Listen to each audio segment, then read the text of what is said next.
도서 침묵의 봄을 통해 바라본 인간의 무책임함. 여러분들은 우리 주변에 발생하고 있는 환경 파괴에 대해 알고 계시나요? 환경 파괴는 어느 곳을 바라보든 존재합니다. 그만큼 흔하고 우리가 익숙해져 있다는 뜻이죠.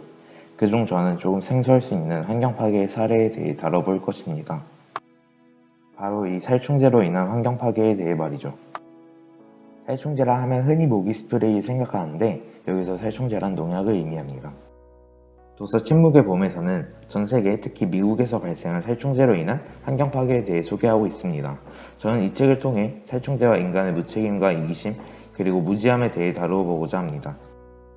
책을 읽다 보면 인간은 끊임없이 살충제를 뿌리고 자연을 파괴하는 것을 반복한다는 사실을 확인할 수 있었습니다.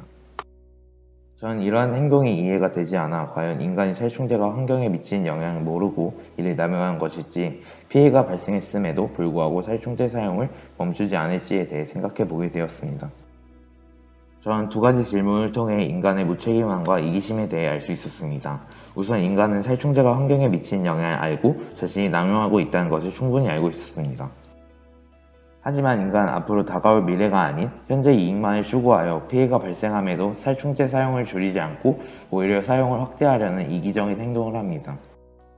저는 이러한 인간의 본능은 바꿀 수 없다고 판단하여 살충제로 주제를 바꾸어 생각해 보았습니다.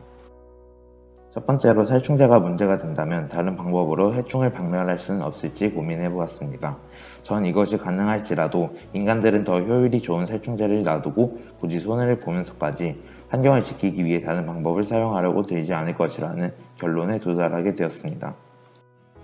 하나한 답을 찾지 못해 결국 살충제 자체에 대한 고찰로 해충으로 인해 유지되고 있는 생태계는 존재하지 않을까 고민해 보게 되었습니다. 그 해답으로 처음부터 해충의 곤충은 존재하지 않고 천적이 줄어들며 개체수가 비정상적으로 증가하며 이들이 피해를 주기 때문에 해충으로 여겨진다는 사실을 알게 되었습니다. 그렇다면 이러한 사실을 아는 사람은 얼마나 될까요? 저는 대부분의 사람들이 이것을 인지하지 못하고 있다고 생각합니다. 또한 이들은 살충제 남용으로 인해 자연이 보내오는 위험 신호를 안일하게 생각하고 있습니다. 이 근거는 책에서 쉽게 찾을 수 있는데요. 외콩풍뎅이를 박멸하기 위해 디트로이트를 살포하는 과정에 있어서 새가 집단 폐사하는 등의 신호가 있었음에도 불구하고 계속해서 디트로이트를 살포하는 모습을 확인할 수 있었습니다. 제가 앞서 말한 것들을 종합해 보았을 때 결국 이 책을 통해 작가가 하고 싶었던 말은 자연이 우리에게 보낸 신호에 관심을 기울이자는 것입니다. 또한 이 책을 읽으며 모든 환경 파괴는 인간의 무책임함, 이기심과 무지함에 의해 나타난다는 사실을 알 수 있었습니다.